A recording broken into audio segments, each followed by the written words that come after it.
tomamos en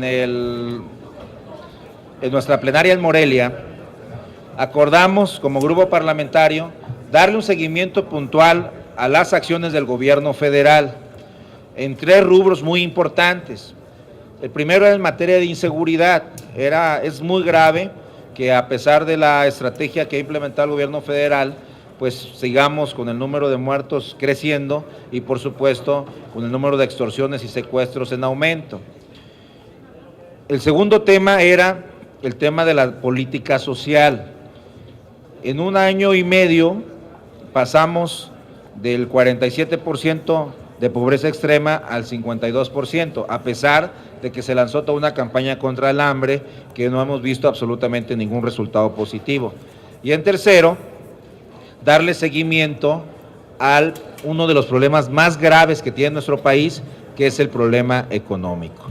Por eso, hoy me acompaña el vicecoordinador en materia económica, el senador Francisco Búrquez, y nuestro secretario en la Comisión de Hacienda, el senador Carlos Mendoza Davis, quienes les darán el panorama que tiene el Grupo Parlamentario de Acción Nacional en el Senado respecto a uno de los temas más graves de lo que está sucediendo en nuestro país al día de hoy. Le cedo la palabra al senador Francisco Búrquez. Gracias, coordinador. Pues muy buenas tardes ya. Este grupo de seguimiento para el tema económico que se acordó por parte del grupo parlamentario, pues tiene como objetivo darle seguimiento a los indicadores debido a la preocupación que tenemos sobre la marcha de la economía. Ya ven ustedes por qué el Partido Acción Nacional se opuso rotundamente a la reforma fiscal el año pasado y al profundo endeudamiento.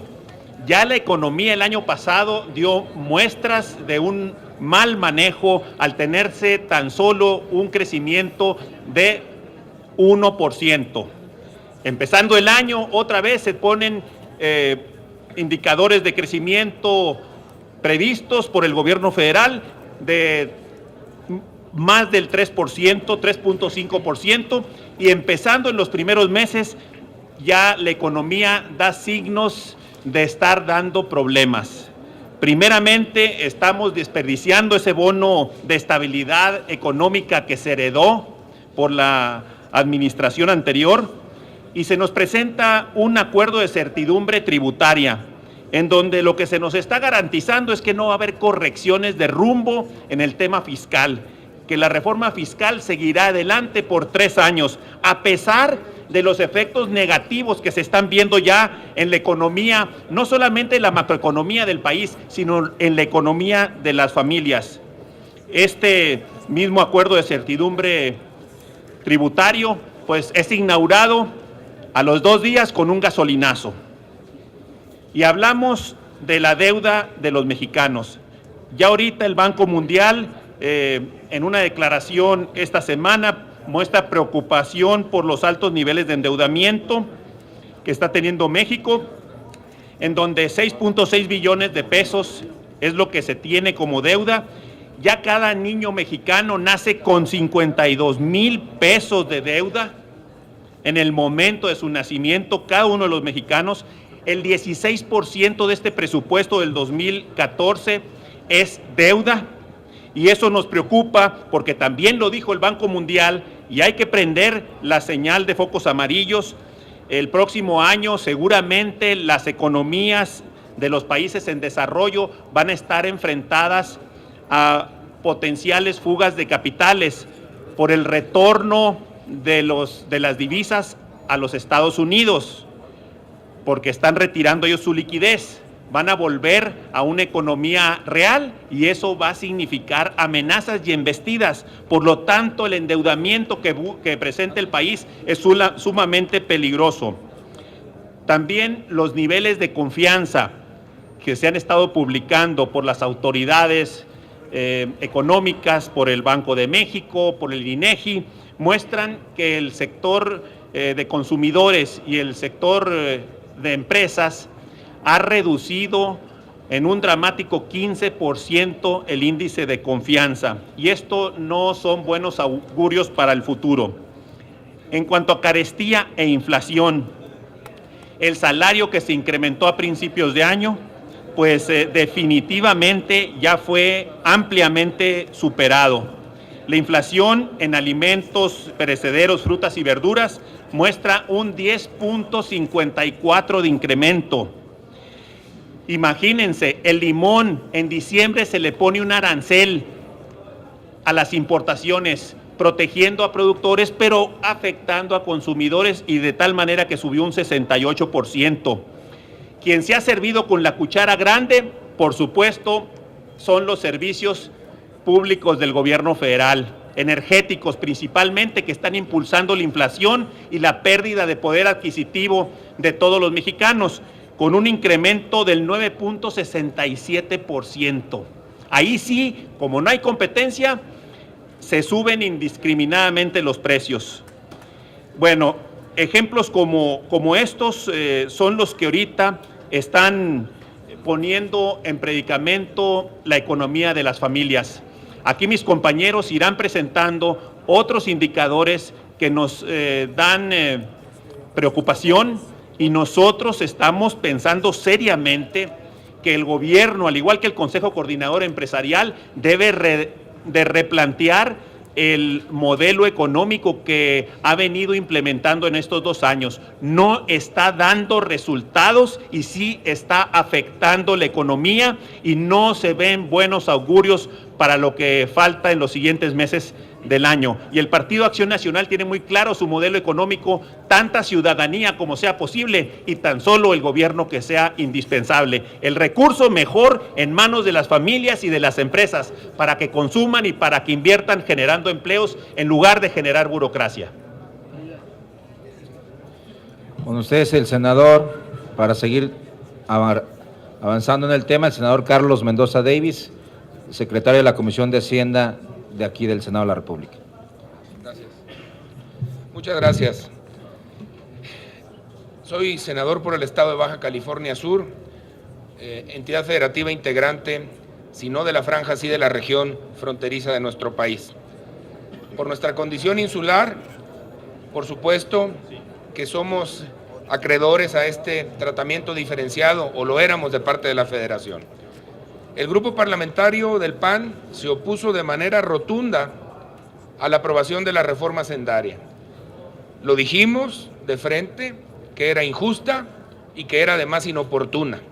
Se nos argumentó en contra que el consumidor final no estaba recibiendo el beneficio de una tasa de IVA diferenciada y que ya eran los intermediarios los que se estaban quedando con ese beneficio, que no tendría, por tanto, ningún incremento adicional los precios en la franja y en la región fronteriza, a pesar de que se incrementaría en 5 puntos la tasa de IVA, del 11 al 16%. Hoy vemos lo que nosotros dijimos que iba a pasar, que incluso aquellos artículos que están exentos de IVA, como los alimentos y las medicinas, están hoy más caros en la frontera de nuestro país, en donde viven aproximadamente 12 millones de mexicanos. Es lamentable ver cómo esa franja y región fronteriza, otrora ejemplo de cómo mantenerse por debajo en los índices inflacionarios de la media nacional, hoy está muy por encima del incremento en los precios, del promedio de incremento de precios que refleja el resto del país. Al cierre del mes de febrero, de acuerdo con cifras del INEGI, no se puede hablar en términos de inflación todavía, pero sí de incremento de precios. La zona, la franja y región fronteriza tiene un incremento de precios 66% superior que el resto del país. Los precios se han incrementado un promedio de 3% anualizado en el país, y en la franja y región fronteriza, ciudades como Tijuana, como Matamoros, como Mexicali, están presentando niveles del 5%. Y les podemos adelantar desde ahorita que esto está sucediendo, va a seguir pasando, que todavía no alcanzamos a sentir el coletazo total de un incremento de 5 puntos porcentuales de IVA en una región en donde no se justifica. En todas las partes del mundo hay tratamientos diferenciados con fundamentos de competitividad en las zonas fronterizas y resulta lamentable que no se haya reconocido esto aquí en nuestro país. Vamos a seguir dándole muy pendiente seguimiento a esto, pero sí es necesario que la gente de la frontera sepa que está pasando lo que el PAN anticipó que iba a pasar y que no está sucediendo lo que el PRI y el PRD, que fueron quienes aprobaron esta reforma, argumentaban de que no subirían los precios. Muchas gracias.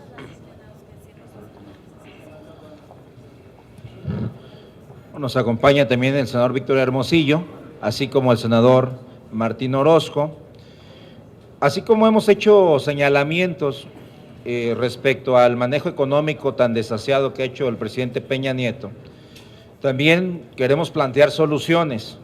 Y aquí el senador Martín Orozco, con el aval del grupo parlamentario, ha trabajado una de las iniciativas que viene a resolverle el problema a uno de los sectores más delicados de la economía de nuestro país. Yo le voy a dejar el uso de la palabra para que explique cuál es la problemática que encontró y cuál es el planteamiento que está haciéndole al grupo parlamentario para presentar esta iniciativa que creemos que si existe la prudencia, la voluntad, la responsabilidad del gobierno, pudiera transitar y pudiéramos sacarla adelante. Con usted el senador Martín Orozco. Muchas gracias, buenos días a todos. Cuando se presentó la reforma hacendaria y que compareció el secretario Videgaray, recuerdo que subí a tribuna y le dije, se la voy a estar recordando todo el año. Y hoy es el primer recuerdo al secretario. Dije que su reforma no iba a funcionar de entrada en lo que pensaba recaudar más. Inició la reforma con 240,000 millones de pesos y terminó con 180,000. El próximo mes esperamos el primer informe de la Secretaría de Hacienda para que vea los márgenes de recaudación muy por abajo de los que estimaba. Pero también hemos estado analizando y vemos tres grupos de empresarios muy afectados con esta reforma que tiene su efecto en la economía. Uno son los famosos repecos, todos los pequeños comerciantes, todo aquel que vende tacos, que vende en un mercado, una tiendita de abarrotes, una frutería, el de la estética, el mínimo pequeño comerciante que ustedes identifican. Otro, los grandes empresarios que tienen problemas con todas las deducciones, todas las prestaciones que dan a los trabajadores y que no los hacen, no son deducibles. Y un tercer grupo, que estas dos iniciativas vamos a presentarlas más adelante, es el tema de que no hay estímulos para inversión para los grandes empresarios. Pero el día de hoy presentamos la iniciativa para los pequeños. Me dice el jefe del SAT que hay 3.8 pequeños comerciantes y que 3.8 millones de pequeños comerciantes, que INEGI tiene aproximadamente 14 millones de comerciantes en la informalidad. Entonces estamos hablando de cerca de 18 millones. Y que el reto con esta reforma es de 3.8 millones subirlos mínimo a 5 millones. Ahora le digo, y que vea sus números, que en lugar de subirlos a 5 millones, va a bajarlos a menos de 2 millones.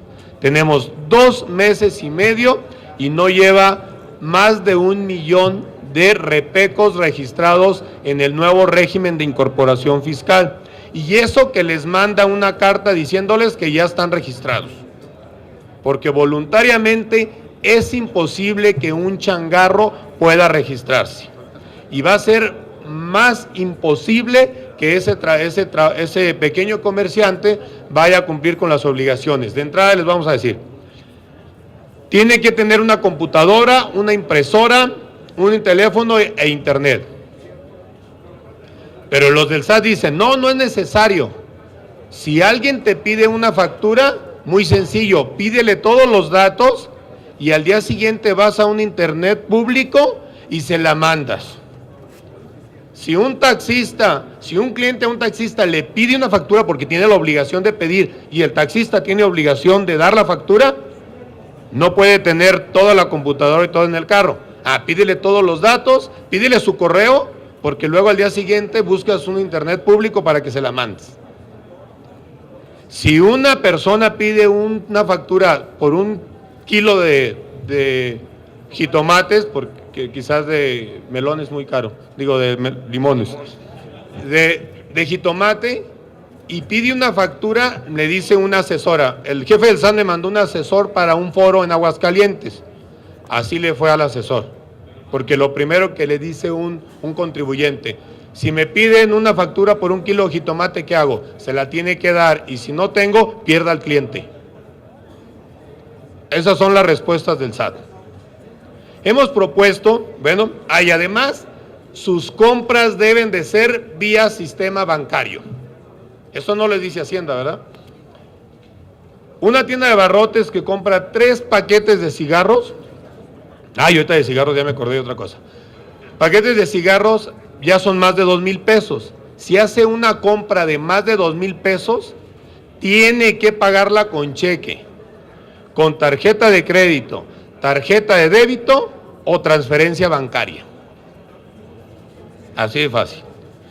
Y esa tienda de abarrotes, si vende dulces, chatarra, tiene que separar el IEPS, el Impuesto Especial sobre Productos y Servicios. ¿Se acuerdan? Una nueva reforma. Pero como tiene productos de IVA y otros que no tienen IVA, tiene que separar los del IVA y los que no tienen IVA. Y dicen, pero no te vamos a cobrar los últimos 10 años. Este año te vamos a condonar el 100, el siguiente año el 90, y hasta el año 11 vas a pagar el 100% del impuesto de la renta. Pero ya cuando estés en el año 11, vas a ser una gran empresa. Ya vas a hacer un régimen general de ley, como cualquier otra empresa, como, no digo nombres, o alguna persona moral. O sea, quiere decir que en 11 años ya no vamos a tener changarros, porque ya todos van a ser empresas gigantes. Sencillamente le planteamos al presidente, yo me reuní con el jefe del SAT, que íbamos a presentar esta iniciativa, ahorita les digo los pormenores. De lo contrario, iniciarán los movimientos en las ciudades. Esto es normal. No pueden cumplir con esta obligación. Y la iniciativa va muy concreta. Un nuevo régimen de excepción para pequeños negocios. No digo que sea de 1 peso hasta 2 millones, de 1 a 750,000, donde está el 70% de los 0.38 millones de contribuyentes que dice el SAT que tiene. Y esos 3.8, ese 70%, con esos ingresos hasta 750,000, solamente tener comprobantes simplificados, no tener la obligación del sistema bancario, eso para ellos es fatal, no tener el sistema de internet, porque no es cierto, no pueden. El INEGI nos dice que el 30% de los mexicanos tienen internet nada más. Y otra, sobre todo, hacer sus pagos definitivos, el 1% sobre las ventas. Con este porcentaje, Hacienda va a recaudar más que los años pasados en Repeco y más que el nuevo régimen de incorporación fiscal. Entonces, quítenle lo electrónico, lo bancario, y con un pago directo a la venta, y seguro están felices y van a recaudar mucho más que lo que ahorita van a recaudar o van a recaudar en 10 años. Lo único que está haciendo es que de los 3.8 millones de Repeco le van a quedar 2, porque los otros 2 se van a ir a los 14 de la informalidad que tiene detectado INEGI. Muchísimas gracias.